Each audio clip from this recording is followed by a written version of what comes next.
உட்கார வச்சு உன்னோட சிரிப்ப ஹாப்பி டியர்ஸ் பார்க்கணும்னு நினைச்சேன். இதை விட இதெல்லாம் பெருசா தெரிஞ்சதுன்னு எனக்கு புரியல. ஒரு மறக்க முடியாத மொமெண்டா இருக்கணும்னு நினைச்சேன். இப்படி ஒரு கஷ்டத்தை நம்ம 2 பேருக்கும் கொண்டு வரணும். ஆனா இந்த அடி எனக்கு ஒரு விதத்துல நல்லதுன்னு தோணுது. தாத்தா சொன்னாரு, இப்ப எல்லாத்தையும் வேற மாதிரி பாக்குற பெர்ஸ்பெக்டிவே மாறுது. இன்னொரு பக்கம்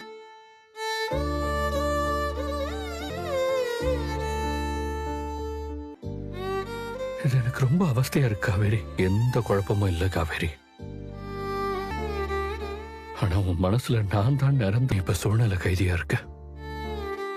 நான் இதே சேர் சீக்கிரமாவே நடத்தி காட்டுவேன். இத்தனை பேருக்கு சமைச்சு அவளுக்கு பழக்கம் இருக்காதுல்ல. ஒன்னேடி யமுனாவோட மாமியார் அமைதியா இருக்காங்க. அந்த அம்மா பாக்குற பார்வையிலேயே அவ்வளவு அடுப்படிக்குள்ள எல்லாம் நம்ம போனா அவங்க பையனை நம்ம கை முதல்ல குமரன் தம்பி கிட்ட சொல்லி ஒரு வீட்டை பார்க்க சொல்லி அட்ஜஸ்ட் பண்ணி நம்ம இருப்போம்மா. யமுனா வீட்டுக்காரரையும் எங்கடி குளிச்சிட்டு இருக்கா பாட்டி.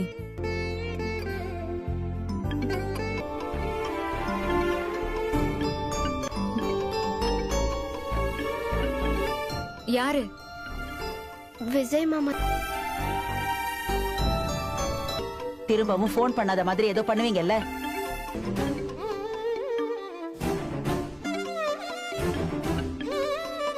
நினைச்சேன். இதுக்குதான் அதை அமர்த்தி போட சொன்னேன். கூடாதுங்கிற முடிவுல தான் இருக்கியா? ஆனா இப்படி கட் பண்ணல என்னால முடியாது. இவ்ளோ நடந்தும் எல்லாத்தையும் பார்த்தும் நிவின் அம்மா காதல கேட்ட போது இப்ப நீ அவள் குடுக்கற மாதிரி பேசிட்டு இருக்க. சத்தம் போட கூடாது. ஒரு வருஷம் வாழ்ந்திருக்காமா. அவரை பட்டுன்னு எல்லாத்தையும் மாத்தணும் மறந்துற புரிஞ்சுக்கோமா. என்ன தடி ஒரு வருஷம் வாழ்ந்தா? காவேரி அதுல உறுதியாயிரு. இந்த நர்மதா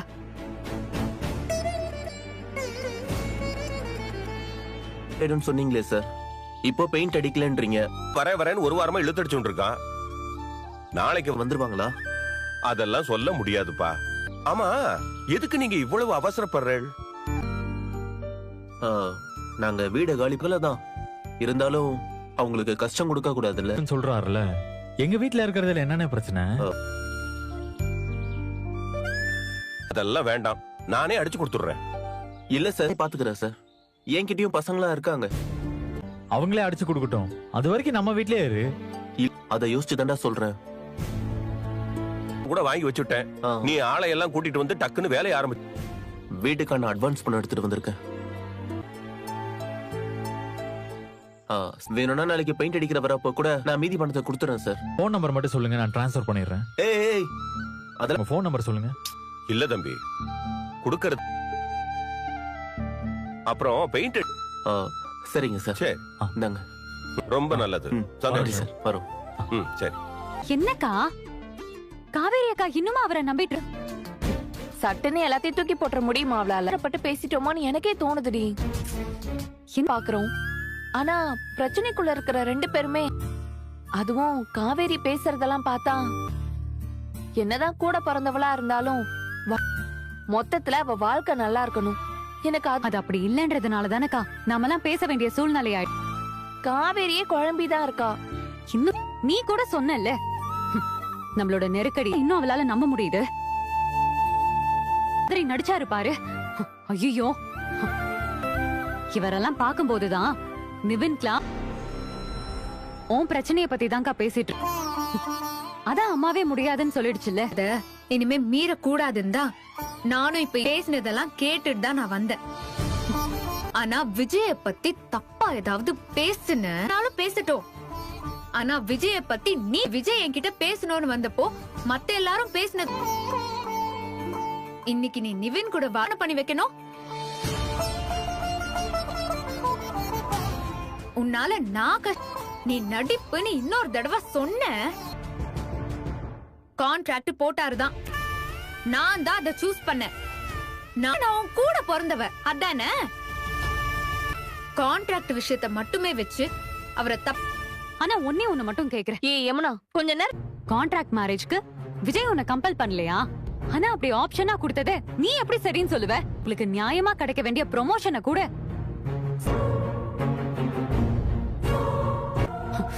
இப்படி பொண்ணுங்கனாவே அட்ஜஸ்ட்மெண்ட்லாம் பண்ண மாட்டாங்கக்கா. ஆப்ஷன் தான் கொடுப்பாங்க. நீ பண்ணா உனக்கு நான் அதை பண்றேன்னு வைக்கிற ஆப்ஷன் அது. சொல்லுக்கா, சரின்னு சொல்லுவியா? சரி, நான் ஏத்துக்கிறேன். ஏய், ஆள் கிடையாது. அவர் இவ்ளோ மோசமா உன்னோட நெருக்கடியான சிச்சுவேஷனை தனக்கு ஃபேவரா வகையில பார்த்தா விஜய் உன்கிட்ட நடந்துக்கிட்டதுக்கும்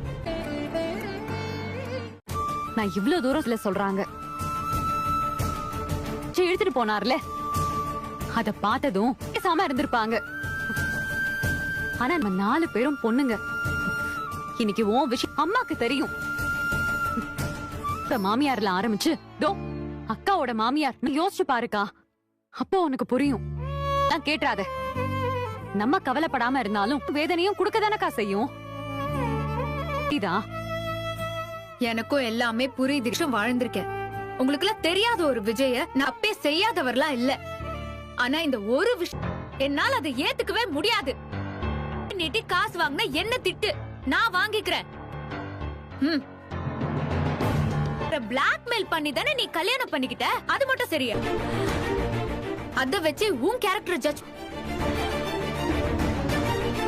என்னக்கா? நீ உன் பங்குக்கு ஏதாவது சொல்லிட்டு போ.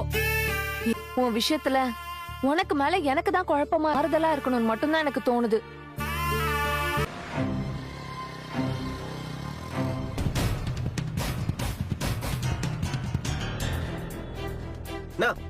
வண்டியை விட்டு அதுக்காக தான் வழி மறிச்சேன். உன்கிட்ட பேசுறதுக்கு எனக்கு எதுவுமே இல்ல. வண்டி எடு முதல்ல. குமரன் ப்ளீஸ், ஒரு 5 மினிட்ஸ். எனக்கு புரிஞ்சு காட்டியும் பரவாயில்ல. நீங்க அங்க இல்ல. எங்க இருக்கீங்க இப்ப எல்லாரும்? நான் காவேரிய பார்க்கணும். பார்த்து பேசணுங்க. அதுக்கு நீங்க தான் ஹெல்ப் பண்ணணும். எங்க வீட்டு பொண்ண கான்ட்ராக்ட் போட்டு கல்யாணம் பண்ணீங்கன்னு தெரிஞ்சதும் பணத்தை ஏமாந்ததுனால காவேரிக்கு இப்படி ஒரு நிலைமை வந்ததுன்னு தெரிஞ்சதுக்கு ஆம்பளை பசங்க இல்லாத வீட்டுக்கு நான் தான் எங்க. ஆனா என்னாலேயே என் மாமா பொண்ணுக்கு இப்படி ஒரு அவமானம். காவேரி குழந்தையா இருக்கும் போதே என் கஷ்டம் என்னன்னு புரியுதா இல்லையா? ஆனா நீ சொல்லவே வாய் கூசுதியா? ஆனா என் மாமா குடும்பத்து மேல நான் வச்ச பாசம் பெருசு. இங்க பாருங்க, உங்க வலியை நான் புரிஞ்சு, ஆனா நான் பண்ண தப்போட சீரியஸ்னஸ் புரிஞ்சு அதை சரி பண்ணணும்னு கொஞ்சம் சொன்னேன்.